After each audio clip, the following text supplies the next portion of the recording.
Welcome to Science to Sleep. Today, we are diving deep into the most dangerous file in history.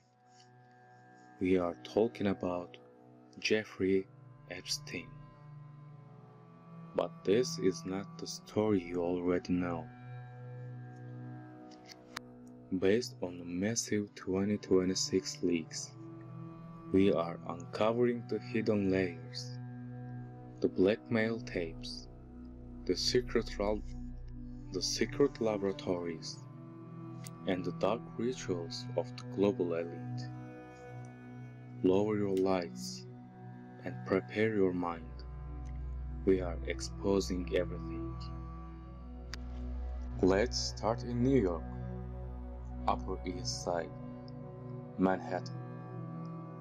A massive mansion worth $77 million.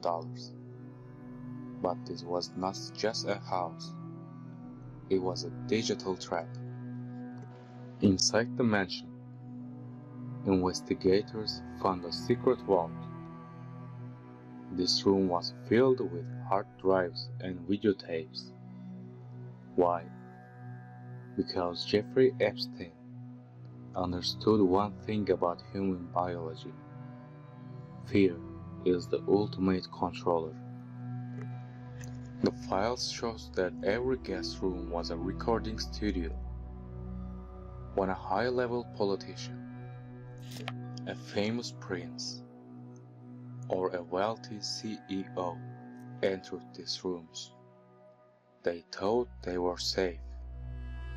They showed their most disgusting, illegal, and private sides. But Epstein's high-resolution cameras were watching every second. In neuroscience, we talk about the amygdala hijack. When a person is caught in a scandal, their brain enters a state of total panic. Epstein used this. He did not just want to record them. He wanted to own their nervous system. Once you are on a tape, you are no longer a leader. You are a puppet. The documents mention names like Bill Clinton and Prince Andrew in connection to these locations. Imagine the power of having a video of a world leader in a compromising position. It's better than money. It's better than gold. It is information warfare. But it was not just about politicians. Epstein brought in geniuses like Stephen Hawking. Why? Because his ego wanted to control not just the powerful, but the most intelligent. This was the beginning of his empire, a library of sins, locked in a safe, used to protect a monster for decades. But as these 2026 documents show, even the strongest locks eventually break. Now we travel to Caribbean, to a private island called Little St. James. But the locals had a different name for it, Pedophile Island.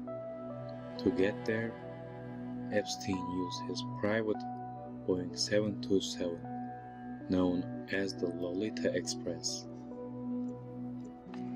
The flight logs are a map of shame. These planes were not just transport, they were mobile lawless zones. Documents describe young girls being taken to the island, trapped 4,000 miles away from home. On the highest point of the island, there's a strange building, a blue and white striped structure that looks like a temple. For years, people wondered what was inside. Someone said it was a gym. Others said it was a library. but survivors and new 2026 files suggest something much more sinister. Some witnesses mention secret tunnels leading to underground rooms. Psychologically, this is called spatial grooming. By taking victims to an isolated island, Epstein destroyed their internal compass. When you are surrounded by nothing but ocean, your brain enters a state of learned helplessness. You stop fighting because there is nowhere to run. Why did world leaders like Bill Clinton visit this place? The island was designed to satisfy the ID, the part of human psyche that wants the total pleasure without any consequences. Even the presence of Stephen Hawking on this island raises questions. Was it for a scientific conference? Or was it a way for Epstein to use intellectual authority to hide his crimes? This island was a laboratory of trauma, a place where the elite could leave their humanity behind. But as the ocean tides washed the shore, the secrets read, and those tunnels are finally rising to the surface. As we dive deeper into the 2026 documents, we find something even more disturbing than blackmail. Jeffrey Epstein had a dark obsession with transhumanism and eugenics. He didn't just want to control the present, he wanted to control the future of the human DNA. New witness statements reveal a terrifying plan. Epstein reportedly wanted to turn his New Mexico ranch into a baby farm. His goal? To impregnate dozens of high IQ women at the same time to spread his own genetic code. He wanted to create a master race of his own. He spent millions of dollars on scientists who were working on gene editing and cryogenics, the science of freezing human bodies to bring them back to life in the future. This history of science, this is known as social Darwinism, taken to a pathological level. Epstein was suffering from a God complex. From a psychological perspective, when a person gains too much power, their brain's prefrontal cortex, the area responsible for empathy, starts to shrink. They no longer see humans as people. They see them as biological assets or experiments. This explains why he was so obsessed with having names like Stephen Hawking around him. It was not just for a photo. Epstein wanted to be near the most elite brains to validate the sick theories about genetic superiority. He wanted to merge wealth with high intelligence to create a new kind of human elite that was above the law and even above death itself. The documents also mention his interest in head freezing. He reportedly wanted his head and his penis to be cryogenically frozen after his death. Why? Because a narcissist can never accept the end of their own existence. This is the ultimate existential terror. Epstein used his billions to try and buy immortality. He used the girls on his island as victims, and he used the scientists in his circle as intellectual shields to hide his true, horrific experiments. Think about the silence of those laboratories, the quiet hum of the machines. While the world saw a billionaire, the files suggest a man trying to play God in the most disgusting way possible. But there is a darker rumor in the 2026 files that most people are afraid to mention. Some witnesses speak of rituals that go beyond sexual abuse. There are claims of human conception and ancient dark ceremonies practiced by the elite. From an anthropological why, ritualistic cannibalism has always been about one thing: power. In ancient cultures, it was believed that by consuming another human, you take their strength and their life force. Did the modern elite believe in these dark superstitions? Or was the ultimate form of moral depravity? From an anthropological why, ritualistic cannibalism has always been about one thing: power. In ancient cultures, it was believed that by consuming another human, you take their strength and their life force. Did the modern elite believe in these dark superstitions? Or was this the ultimate form of moral depravity? When a person has everything, money, sex, and power, they often look for the ultimate taboo to feel a rush of dopamine.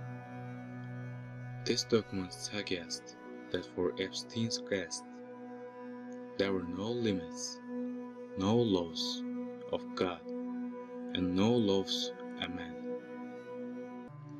Let's look at the names. The 2026 documents are not just lists, they are diaries of beta real. We see names that run our world, our economy, and our media. According to witness statements, Bill Clinton was a frequent guest. The logs show he was on the Lolita Express many times. But why? One witness, Virginia Jeffrey, describes a scene at Epstein's home where Clinton was surrounded by young girls. When we look at this through the lens of psychology, we see a phenomenon called moral licensing. This happens when people believe that because they do great things for the world, they are allowed to satisfy their darkest, illegal desires in private. Then there is a Prince Andrew. The files describe him in the private rooms of the Manhattan mansion. Witnesses speak of messages given by underage girls, a term Epstein used to hide the reality of sexual abuse. Why did a prince of the United Kingdom risk everything for this? This is the power paradox.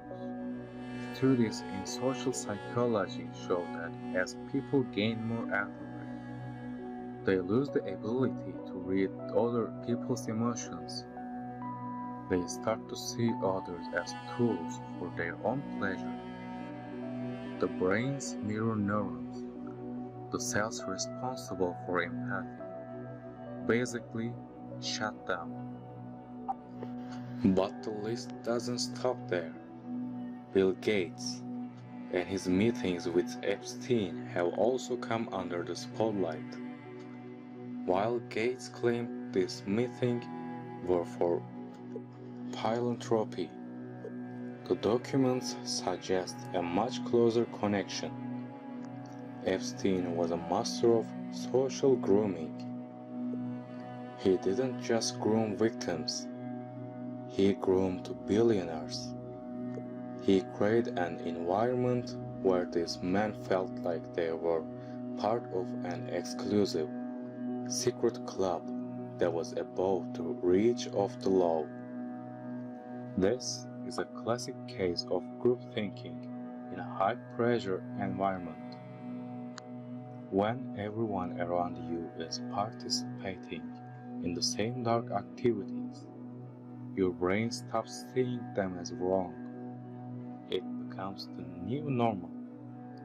Epstein used the signs of social pressure to make sure no one would ever betray the crew. As you listen to the names, presidents, princes, and tech giants realize that this was a carefully built machine. A machine that used the most powerful man in the world as the fuel. And for years, the fuel for this machine was the suffering of innocent children. As you listen to the names, presidents, princes, and the tech giants, realize that this was a carefully built machine. A machine that used the most powerful man in the world as its fuel. And for years, the fuel for this machine was the suffering of innocent children. August 10, 2019, one of the most protected prisoners in the world was found dead in his cell. They called it suicide, but in 2026, the silence is finally breaking. How do two cameras fail and two guards fall asleep at the exact same second? In forensic psychology, this is a controlled termination. The system did not fail. It worked perfectly to protect itself. But here is the final, a terrifying truth. When the FBI entered the Manhattan vault, it was empty. The tapes, the evidence that could destroy presidents and princes were gone. The files suggest that the Shadow Network moved the library of sins to a new location. Jeffrey Epstein is dead, but the Blackmail is still alive. The Panopticon has only changed hands. Of course, what I've told you tonight is just the beginning. The 6 million pages of the 2026 files contain secrets that we have not even touched yet. There is so much more to discuss, more names, more connections, and even darker truths hidden in the shadows of those documents. We will be back to uncover the rest. But for now, let's be honest. Tonight, we have walked through the darkest corners of human history. I've shown you the most disgusting, the most horrific truths of this world. From the blackmail walls of Manhattan to cannibalistic rituals on the silent island. I know your mind is on fire right now. But here is my final advice. Put it all aside. The documents are on the table. The monsters are in the files. But you are here. In your room. In your bed. You cannot solve the world's greatest mysteries at 3 a.m. Your brains have seen the shadow. Now it needs the light of rest to stay strong and stay sharp. The Shadow Network depends on your fear. Don't give it to them tonight. Close your eyes. Let the weight of the secrets fall away. and just breathe. The truth isn't going anywhere, but you need to sleep. This was a science to sleep. If we want to dive deeper into the darkness next time, don't forget to subscribe. But for now, good night.